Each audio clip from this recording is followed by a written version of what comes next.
और जो राम का नहीं वो किसी दर्शकों नमस्कार। दर्शकों, जिस तरीके से आज धर्म को बदनाम करने के लिए लोग लगे हुए हैं वो निहायत गलत है। उत्तर प्रदेश के मुख्यमंत्री योगी आदित्यनाथ ने सनातन धर्म को भारत देश की आत्मा कहा है, राष्ट्रीय धर्म कहा है। उन्होंने पत्रकारों से लगातार सनातन धर्म के पक्ष में बात कही, उस पर कीचड़ उछालने वाले लोगों के खिलाफ बोला। आइए आपको दिखाते हैं एक ऐसा एक्सक्लूसिव वीडियो जी न्यूज़ में जो चला, टीवी चैनल पर चला और देश ने देखा। निश्चित तौर पर सनातन धर्म राष्ट्र की आत्मा है। हम किसी धर्म के ऊपर टिप्पणी नहीं करते, लेकिन हमें अपने धर्म के प्रति भी टिप्पणी पसंद नहीं है। आइए देखें, आपको दिखाते हैं वो वीडियो, एक्सक्लूसिव वीडियो।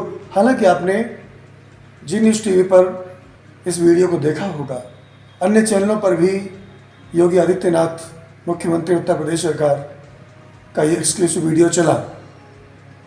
महत्वपूर्ण है।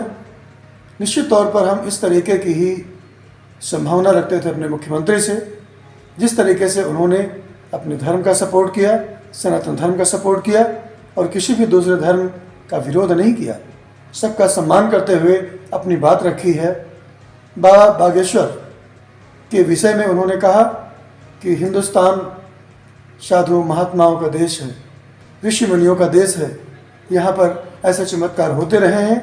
अगर बाबा बागेश्वर के द्वारा, बागेश्वर धाम के पीठाधीश्वर धीरेन्द्र कृष्ण शास्त्री के द्वारा ऐसे कोई चमत्कार कर दिए गए तो ये कोई अजीब बात नहीं है, ये कोई आश्चर्य की बात नहीं है। ये सनातन धर्म में होता आया है और होता रहेगा। आइए देखिए वो एक्सक्लूसिव वीडियो। हाल ही के दिनों में जो नया फैशन बना है कि सनातन के बारे में कुछ भी टिप्पणी करो या सनातन से जुड़े हुए लोगों के बारे में कुछ भी करो। वाकई में आपने सनातन को राष्ट्रीय धर्म कहा था कि भाई ये एक तरह से हमारा राष्ट्रीय धर्म है। क्या सनातन जो है कैसे राष्ट्रीय धर्म है, एक आपसे संक्षेप में समझना चाहूँगा। और दूसरा, सनातन के ऊपर आरोप लगाना या उनके संत महात्माओं के ऊपर सवाल खड़े करना, क्या ये नया फैशन है लिबरल लोगों का? देखिए, एक बात हमें जरूर ध्यान देना होगा। हर देश, हर व्यक्ति की,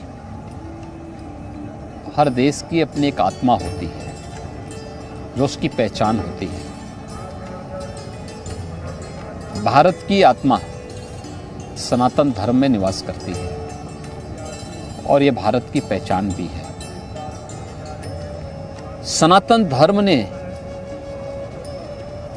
अलग अलग कालखंड में दुनिया की कौन सी ऐसी जाति, मत या मजहब है जिसको अपने यहाँ शरण न दिया हो।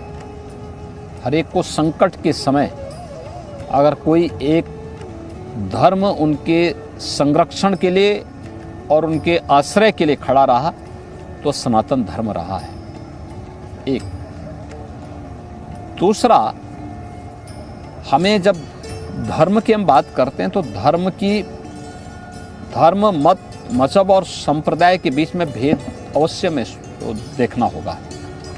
धर्म एक व्यापक अवधारणा है, एक जीवन पद्धति है। मत, मजहब यह एक उपासना विधि मात्र है। इसे हम धारणात्मक व्यवस्था के साथ जोड़ के नहीं देख सकते। कौन व्यक्ति किस उपासना विधि को स्वीकार करता है ये उसका विषय है, लेकिन इस चराचर जगत के हर जड़ और चेतन वस्तु का अपना एक धर्म है जो उसको पहचान दिलाता है। जैसे अग्नि का धर्म दाहकता है, वायु का धर्म स्पर्श का है, जल का धर्म शीतलता का है। हर व्यक्ति हो या जड़ और चेतन कोई भी वस्तु हो, उसका अपना एक धर्म जरूर है, यानी उसका धर्म कर्तव्य से है। तो हमारा सनातन धर्म हमें अपने कर्तव्यों के प्रति आगाह करता है, अनुशासित भी करता है। लोग बड़ा कहते हैं, मैं थोड़ा इस डिस्कशन में थोड़ा सा 5 मिनट और लूंगा आपके। लोग कहते हैं धर्मनिरपेक्ष है हम, तो क्या कोई व्यक्ति अपने धर्म से निरपेक्ष हो सकता है? जैसे मैं पत्रकार हूँ, मेरा काम जो है सवाल पूछना है। इस सरासर जगत में कोई भी धर्म से निरपेक्ष नहीं हो सकता। अगर वायु निरपेक्ष हो जाएगी, क्या हाल होंगे? अग्नि निरपेक्ष हो जाएगी, क्या होगा? सूर्य निरपेक्ष हो जाएगा तो क्या होगा? धर्म निरपेक्ष नहीं हो सकता है, शब्द गलत है। पंथ निरपेक्ष हो सकता है। उपासना विधि की स्वतंत्रता हर व्यक्ति को है। वो अपने अनुसार अलग अलग उपासना विधि को, जो उसको अनुकूल लगता है, जो उसका अंतःकरण उसको परमिट करता है, उसके अनुसार वो उसको अंगीकार कर सकता है। पंथ निरपेक्ष व्यवस्था हो सकती है, लेकिन धर्म निरपेक्ष व्यवस्था नहीं हो सकती। मैं एक चीज और पूछना चाहूंगा कि जब सनातन की बात होती है, धर्म की बात होती है, या फिर राजनीति की भी बात होती है, और जब सनातन और राष्ट्रवाद का परचम लहराता है, तो कई लोग कहते हैं ये तो सेक्युलर देश है, आप देश के संविधान के विरुद्ध जा रहे हैं। क्या सेक्युलर धर्मनिरपेक्ष होना है या पंथ निरपेक्ष होना है? देखिए, सेक्युलर पंथ निरपेक्ष होगा। धर्म से निरपेक्ष होने का मतलब अपने कर्तव्यों से निरपेक्ष हो जाना है। धर्म निरपेक्ष होने का मतलब सदाचार से निरपेक्ष हो जाना है। धर्म निरपेक्ष होने का मतलब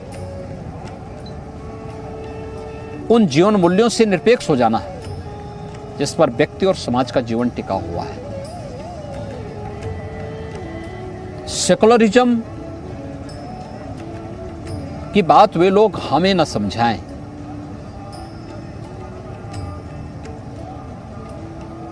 जो वास्तव में इसके मूल सिद्धांत पर स्वयं विश्वास नहीं करते।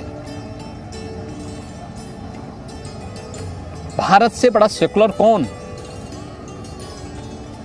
जिसने दुनिया के मानवता के संरक्षण की बात भी की हो और उन्हें विपरीत परिस्थितियों में आश्रय भी दिया हो। भारत, जो बार बार इस बात को कहा जाता है ना, सेकुलर है ही इसलिए क्योंकि यहाँ पे सनातन धर्मावलंबियों की संख्या ज्यादा है, और हर सनातन धर्मावलंबी इस बात पे विश्वास करता है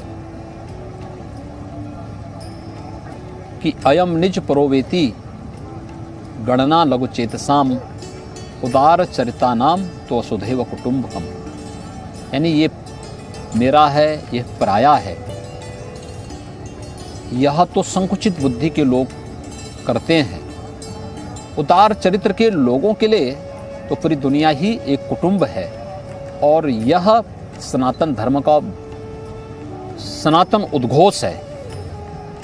तब भी अगर कोई उस पर आक्षेप करता है और उसे कॉम्युनल कहता है, तो मुझे लगता है कि लोगों को स्वयं, जो लोग इस प्रकार का आक्षेप करते हैं, इस प्रकार का आरोप लगाते हैं, उन लोगों को अपने बुद्धि पर एक बार विचार करना चाहिए।